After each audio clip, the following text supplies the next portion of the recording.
करो। क्यों?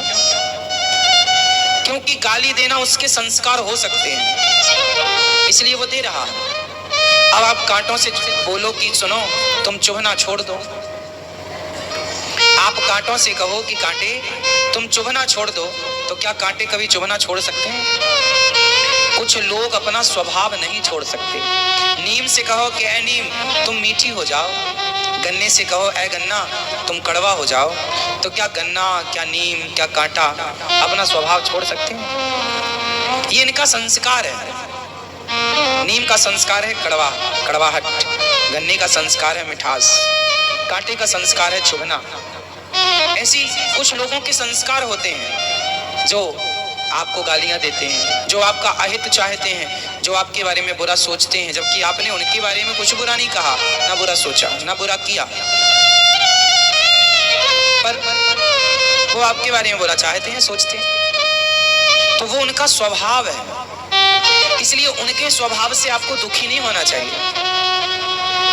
वो उनका स्वभाव है। अब ये बताओ कि आपका स्वभाव क्या है? भाई आपको किसी ने गाली दी, तो क्या आप भी गाली के बदले उससे गाली दोगे? बोलो। यदि हमने भी गाली उससे दे दी, तो फिर उसमें और हम में अंतर क्या रहा? कुत्ते ने हमें काटा तो हमने भी कुत्ते को काट लिया, तो फिर कुत्ते में और हम में अंतर क्या रहा? बताओ। आपको कुत्ता काटता है तो आप काट लेते हैं कुत्ते को? नहीं। अच्छा, कुत्ता आपको भौंकता है देखकर तो आप भी भौं भौं करने लग जाते हैं? नहीं। कुत्ते का स्वभाव ही भौंकना है, कुत्ते का स्वभाव ही काटना है, तो वो उसका स्वभाव है तो करेगा। आप अपने स्वभाव से काम करो, अपने व्यवहार से काम करो, अपने संस्कारों से काम करो। आप लोग ना बात बात पर क्या, उसने मुझे गाली दी मैंने भी, उसने मेरे बारे में बुरा सोचा मैंने। जो तुमको कांटा बोवे ताही बोए तू फूल, तो को फूल को फूल है वा को है त्रिशूल। इसलिए हमारे बारे में कोई बुरा सोचे तो हमें उसके बारे में बुरा नहीं सोचना। भगवान बैठे हैं न्याय करने के लिए, ईश्वर के घर देर है ना, सब्र रखो। क्या रखो? सब्र।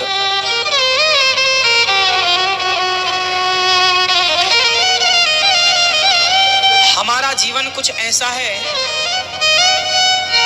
कि हम लोगों को सब्र नहीं है, सब्र भी नहीं रखते, और वस्तु मिल जाए तो फिर कद्र भी नहीं करते।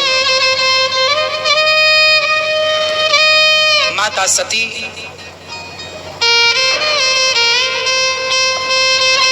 शंकर जी का अपमान होता रहा, भरी सभा में दक्ष अपमान करते रहे, गालियां देते रहे, पर शंकर जी ने कोई उत्तर नहीं दिया। शंकर जी की पूजा क्यों होती है?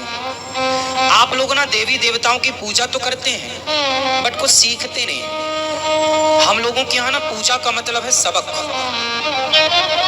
हम आपको पूजते हैं मतलब आपके आदर्शों पर चलते हैं, ये मतलब होता है। हम शिव जी को पूजते हैं मतलब ये नहीं कि केवल तुलसी पत्र बिल्व पत्र चढ़ाएं और जल चढ़ाएं, ये पूजना नहीं। पूजने का मतलब है आदर्शों पर चलना। अब आप उनके आदर्शों पर चलते तो हो नहीं, तो पूजने से क्या फायदा है?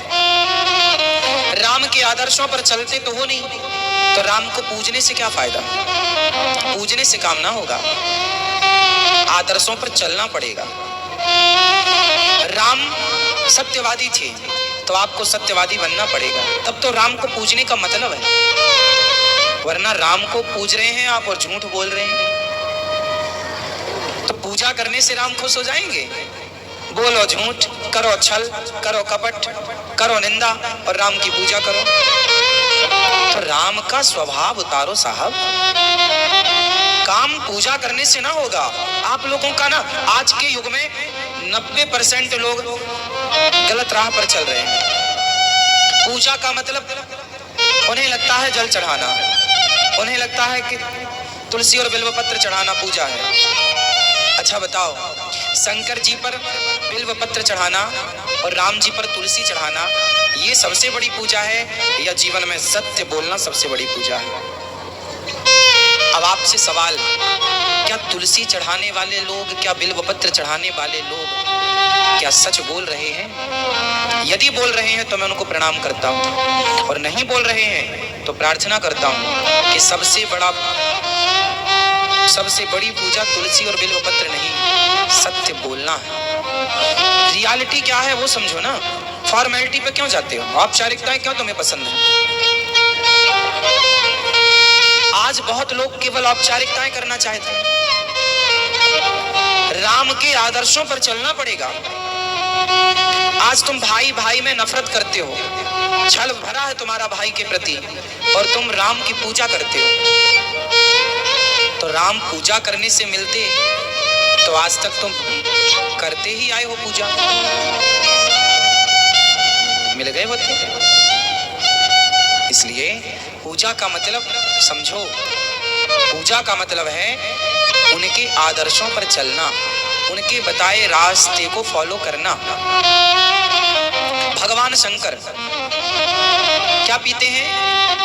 जहर। शंकर जी जहर पीते हैं। कौन सा जहर? कौन सा? बोलो। कुछ लोग समाज में तो यही कर रहे हैं। ठीक है, अब जो कर रहे हैं उन्हें तो नहीं रोका जा सकता, समझाया जा सकता है, ज्ञान दिया जा सकता है, बारिश को रोका नहीं जा सकता, छतरी लगा के केवल अपना बचाव किया जा सकता है छाती से। तो हम अपना ज्ञान से बचाव कर ले, बाकी सबको रोक थोड़ी पाएंगे। और गुरुजी एक दूसरा सवाल था कि मतलब शीतला माता बॉडी पर क्यों निकलती है, किस वजह से?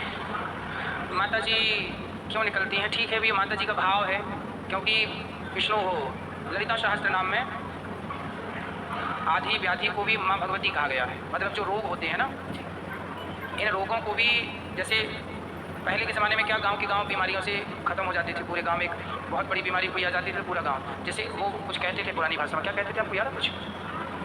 एक बीमारी मतलब पूरे जैसे हैजा टाइप की बीमारियाँ थी। पोलियो एक बीमारी थी। तो ये सब बीमारियाँ जो थी ना, ये रोग जैसे हमारे यहाँ भगवान को सब में देखा गया है, तो रोग भी एक देवी का स्वरूप माना गया है, इसलिए कहा जाता है कि भगवती। Thank you. खड़े भैया, खड़े। ये मुनगा ले लेना बेटा मैया से, बहन से। राधे राधे गुरुजी। जी जी, मैं आपसे प्रश्न करना चाहती हूँ गुरुजी। कर लो प्रश्न। हम बहुत दुखी हैं गुरुजी शुरू से। किससे? हम अपने से।